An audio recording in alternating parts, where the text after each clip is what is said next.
Hi ನಮಸ್ತೆ, ಆಹಾರ ಬುತ್ತಿಗೆ ಸ್ವಾಗತ. ನೋಡಿ, ನಾನು ಒಂದು ಅರ್ಧ ಹೋಳಷ್ಟು ಕುಂಬಳಕಾಯಿ ತೊಗೊಂಡಿದ್ದೆ. ಈ ಕುಂಬಳಕಾಯಿಂದ ನಾನು ಪಕೋಡ ಮಾಡಿ ತೋರಿಸ್ತೀನಿ, ಬನ್ನಿ. ಕುಂಬಳಕಾಯಿ ಪಕೋಡ ಮಾಡೋದ್ರಿಂದ ತುಂಬ ಚೆನ್ನಾಗಿರುತ್ತೆ, ತುಂಬ ಟೇಸ್ಟ್ ಇರುತ್ತೆ.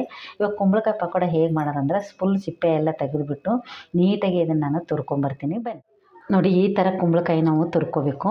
ತುರ್ಕೊಂಬಿಟ್ಟು ನಾನು ಫುಲ್ ಒಂದು ಕುಂಬಳಕಾಯಿನ ಅರ್ಧ ಹೋಳಷ್ಟಿತ್ತು, ಸ್ವಲ್ಪ ನಾನು ತುರ್ಕೊಂಡಿದ್ದೀನಿ. ಎಷ್ಟು ಬೇಕೋ ಅಷ್ಟು ತುರ್ಕೊಂಡು ನಾವು ಪಕೋಡ ಮಾಡ್ಕೋಬೋದು. ಇವಾಗ ನಾನು ಒಂದು ಅಗಲವಾಗಿರೋದೊಂದು ಚಿಕ್ಕದಾಗಿರೋದು ಬಟ್ಲು ತೊಗೊಂಡಿದ್ದೀನಿ. ಬಟ್ಲು ತೊಗೊಂಡ್ಬಿಟ್ಟು ನಾನು ಕುಂಬಳಕಾಯಿ ಹಾಕ್ತಾಯಿದ್ದೀನಿ. ನೋಡಿ, ಕುಂಬಳಕಾಯಿಗೆ ನಾನು 2 ಸ್ಪೂನಷ್ಟು ನಾನು ಚಿರೋಟಿ ಹಾಕ್ತಾಯಿದ್ದೀನಿ. 2 ಸ್ಪೂನ್ ಅಷ್ಟೇ ಹಾಕ್ಕೋಬೇಕು, ಜಾಸ್ತಿ ಹಾಕ್ಕೊಳಕ್ಕೆ ಹೋಗ್ಬಾರ್ದು ಕುಂಬಳಕಾಯಿ ಪಕೋಡ ಮಾಡೋಕ್ಕೆ. ಆಮೇಲೆ ನಾನು 2 ಸ್ಪೂನಷ್ಟು ನಾನು ಕಡಲೆ ಹಿಟ್ಟು ಹಾಕ್ಕೊತಾ ಇದ್ದೀನಿ. ಕಡಲೆ ಹಿಟ್ಟು ಅಂದರೆ ನಾವು ಬಜ್ಜಿ ಮಾಡ್ತೀವಲ್ಲ ಆ ಹಿಟ್ಟು. ನೋಡಿ, 2 ಸ್ಪೂನಷ್ಟು ಹಾಕಿದ್ದೀನಿ. ಅದಕ್ಕೆ ಇವಾಗ ನಾವು ಸ್ವಲ್ಪ ಹಿಂಗೆ ನೋಡಿ ಅಜ್ವಾನ ಹಾಕ್ಕೊತಾ ಇದ್ದೀನಿ ನಾನು. ಅಜ್ವಾನ ಅಂದರೆ ಓಮ್ ಕಾಳಿದು. ಈ ಥರ ನಾವು ತಿಕ್ಕಿಬಿಟ್ಟು ಅದಕ್ಕೆ ನಾವು ಹಾಕ್ಕೊಳ್ಳೋಣ. ಅಜ್ವಾನ ಹಾಕೋದ್ರಿಂದ ತುಂಬ ಒಳ್ಳೆಯದು. ಸ್ವಲ್ಪ ಜೀರಿಗೆನೂ ಹಾಕ್ಕೊಳ್ಳೋಣ, 1 ಸ್ಪೂನಷ್ಟು ಜೀರಿಗೆ ಹಾಕ್ಕೊತಾ ಇದ್ದೀನಿ.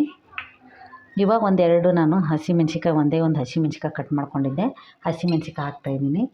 ಒಂದು ಈರುಳ್ಳಿ ಕಟ್ ಮಾಡ್ಕೊಂಡಿದ್ದೆ, ನಾನು ಈರುಳ್ಳಿ ಹಾಕ್ತಾಯಿದ್ದೀನಿ. ಒಂದೇ ಒಂದು ಈರುಳ್ಳಿ ಹಾಕ್ಕೊಳ್ಳಿ, ಜಾಸ್ತಿ ಹಾಕ್ಕೊಳಕ್ಕೆ ಹೋಗಬೇಡಿ. ಆಮೇಲೆ ನಾನು ಸ್ವಲ್ಪ ಕರಿಬೇವು ಸೊಪ್ಪು, ಸ್ವಲ್ಪ ಕೊತ್ತಂಬರಿ ಸೊಪ್ಪು, ನೋಡಿ ಸ್ವಲ್ಪ ಕೊತ್ತಂಬರಿ ಸೊಪ್ಪು ಹಾಕ್ಕೊಳ್ಳೋಣ. ಆಮೇಲೆ ನಾನು ಸಬ್ಬಕ್ಕಿ ಸೊಪ್ಪು ಹಾಕ್ತಾಯಿದ್ದೀನಿ. ಪಕೋಡ ತುಂಬ ಚೆನ್ನಾಗಾಗುತ್ತೆ, ಗರಿಗರಿಯಾಗಿ ಬರುತ್ತಂತ ಸ್ವಲ್ಪ ಸಬ್ಬಕ್ಕಿ ಸೊಪ್ಪು ನಾವು ಮಿಕ್ಸ್ ಮಾಡ್ಕೊಳ್ಳೋಣ. ಇವಾಗ 1 ಸ್ಪೂನ್ ಆಗೋಷ್ಟು ನಾನು ಹಸಿಮೆಣ್ಸಿಕಾಯಿ ಒಂದು ಹಾಕ್ಕೊಂಡಿದ್ದೀನಿ. ಆದರೂ ಸ್ವಲ್ಪ ಸಿಹಿ ಇರುತ್ತಲ್ವ ಕುಂಬಳಕಾಯಿ, ಅದಕ್ಕೆ ಚಿಲ್ಲಿ ಪೌಡ್ರ್ ಹಾಕ್ಕೊತಾ ಇದ್ದೀನಿ. ಇವಾಗ ರುಚಿಗೆ ತಕ್ಕಷ್ಟು ಉಪ್ಪು ಹಾಕ್ಕೊಳ್ಳೋಣ. ನೋಡಿ, ನಾನು ಅರ್ಧ ಸ್ಪೂನಷ್ಟು ನಾನು ಉಪ್ಪು ಹಾಕ್ಕೊತಾ ಇದ್ದೀನಿ. ಯಾಕಂದರೆ ಉಪ್ಪು ಜಾಸ್ತಿ ಆದರೆ ಮತ್ತೆ ಹಾಕೋಕ್ಕಾಗಲ್ಲ. ಕಡಿಮೆ ಆದರೆ ಬೇಕಾದ್ರೆ ರುಚಿಗೆ ನೋಡಿಕೊಂಡು ನಾವು ಹಾಕ್ಕೋಬೋದು.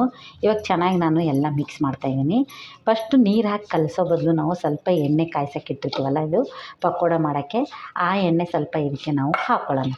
ಇವಾಗ ಎಣ್ಣೆ ಕಾಯ್ತೈತಿ, ಅದನ್ನು ನಾನು ನಿಮಗೆ ಹಾಕಿ ತೋರಿಸ್ತೀನಿ, ಬನ್ನಿ. ರೆಡಿಯಾಗಿದೆ ನೋಡಿ, ಎಷ್ಟು ಚೆನ್ನಾಗಿ ನಾನು ಜಾಸ್ತಿ ನೀರೇ ಹಾಕಿಲ್ಲ, 1 ಸ್ಪೂನಷ್ಟು ಹಾಕಿದ್ದು. ಬನ್ನಿ, ಇವಾಗ ನಾನು ಕುಂಬಳಕಾಯಿ ಪಕೋಡ ಬಿಟ್ಟು ತೋರಿಸ್ತೀನಿ. ನಾನು ಎಣ್ಣೆ ಕಾಯಕ್ಕೆ ಇಟ್ಟಿದ್ದೆ, ಅದರಲ್ಲೇ ನಾನು ಇವಾಗ ನಾನು ಫಸ್ಟೇ ಮಕ್ಕಳು ಬಂದಿದ್ರಂತೆ ಬಜ್ಜಿ ಮಾಡಿದ್ದೆ, ಅದೇ ಎಣ್ಣೆಯಲ್ಲೇ ನಾನು ಕುಂಬಳಕಾಯಿದು ಪಕೋಡ ಮಾಡಿ ಬಿಡ್ತಾಯಿದ್ದೀನಿ. ನೋಡಿ, ಎಷ್ಟು ಚೆನ್ನಾಗಿರುತ್ತಂದ್ರೆ ಸೂಪರಾಗಿರುತ್ತೆ, ಚೆನ್ನಾಗಿ ಟೇಸ್ಟ್ ಇರುತ್ತೆ. ನೋಡಿ, ಕುಂಬಳಕಾಯಿ ಪಕೋಡನೇ ಅಂತ ಅನಿಸಲ್ಲ, ಅಷ್ಟು ಚೆನ್ನಾಗಿರುತ್ತೆ, ಸೂಪರಾಗಿರುತ್ತೆ. ಇದು ಟೇಸ್ಟ್ ಮಾತ್ರ ಸಖತ್ತಾಗಿರುತ್ತೆ. ಈ ಥರನೂ ಕುಂಬಳಕಾಯಿ ತಂದುಬಿಟ್ಟು ನೀವು ಕುಂಬಳಕಾಯಿನ ಒಂದು ಸತಿ ಪಕೋಡ ಮಾಡಿ ನೋಡಿ, ನೀವು ಸಖತ್ತಾಗಿರುತ್ತೆ, ತುಂಬ ಚೆನ್ನಾಗಿ ಟೇಸ್ಟ್ ಇರುತ್ತೆ. ಸಾಯಂಕಾಲ ಹೊತ್ತು ಕಾಫಿ ಟೀ ಕೊಡೋ ಜೊತೆಗೆ, ಇಲ್ಲ ನೆಂಟರು ಬಂದಾಗೆ ಯಾವ್ದಾದ್ರು ಒಂದು ಹೊಸ ಥರ ಅಡುಗೆ ಮಾಡಬೇಕಂತ ನಿಮ್ಗೆ ಐಡಿಯಾ ಬಂದರೆ ಕುಂಬಳಕಾಯಿ ತಂದುಬಿಟ್ಟು ಈ ಥರ ನೆಂಟರಿಗೆಲ್ಲ ಮಾಡಿ ನಾವು ಕೊಡ್ಬೋದು. ನೋಡಿ, ಇವಾಗ ಒಂದು ಸ್ವಲ್ಪ ಬೆಂದ ನಂತರ ನಾನು ನಿಮ್ಮ ತಟ್ಟೆಗೆ ಸರ್ವ್ ಮಾಡಿ ತೋರಿಸ್ತೀನಿ. ನೋಡಿ, ರೆಡಿಯಾಗಿದೆ, ತುಂಬ ಚೆನ್ನಾಗಿರುತ್ತೆ. ಇದು ಮೇಲೆ ಕ್ರಿಸ್ಪಿಯಾಗಿರುತ್ತೆ, ಒಳಗಡೆ ಸ್ಮೂತಾಗಿರುತ್ತೆ. ಸಣ್ಣ ಉರಿ ಇಟ್ಕೊಂಡ್ಬಿಟ್ಟು ಫಸ್ಟ್ ಚೆನ್ನಾಗಿ ಎಣ್ಣೆ ಕಾಯಿಸ್ಕೊಂಡ್ಬಿಟ್ಟು ಆಮೇಲೆ ಸಣ್ಣ ಉರಿ ಇಟ್ಕೊಂಡ್ಬಿಟ್ಟು ಈ ಥರನೂ ನೀವು ಕುಂಬಳಕಾಯಿ ಪಕೋಡ ಮಾಡ್ಕೋಬೋದು. ನೋಡಿ, ಎಷ್ಟು ಚೆನ್ನಾಗಿದೆ. ಇವಾಗ ನಾನು ತೆಗಿತಾ ಇದ್ದೀನಿ. ಇನ್ನೊಂದು ಸತಿ ನಾನು ಇದೇ ಥರ ಹಾಕ್ಕೊಂಬಂದು ನಿಮಗೆ ತೋರಿಸ್ತೀನಿ. ನೋಡಿ, ರೆಡಿಯಾಗಿದೆ. ಕುಂಬಳಕಾಯಿ ಪಕೋಡ ಅಂತಲೇ ಅನಿಸಲ್ಲ, ಅಷ್ಟು ಚೆನ್ನಾಗಿರುತ್ತೆ. ಈರುಳ್ಳಿ ಪಕೋಡ ಮಾಡೋಕ್ಕಿಂತ ನೀವು ಕುಂಬಳಕಾಯಿ ತಂದುಬಿಟ್ಟು ಈ ಥರ ಪಕೋಡ ಮಾಡ್ಕೊಂಡು ತಿನ್ಬೋದು.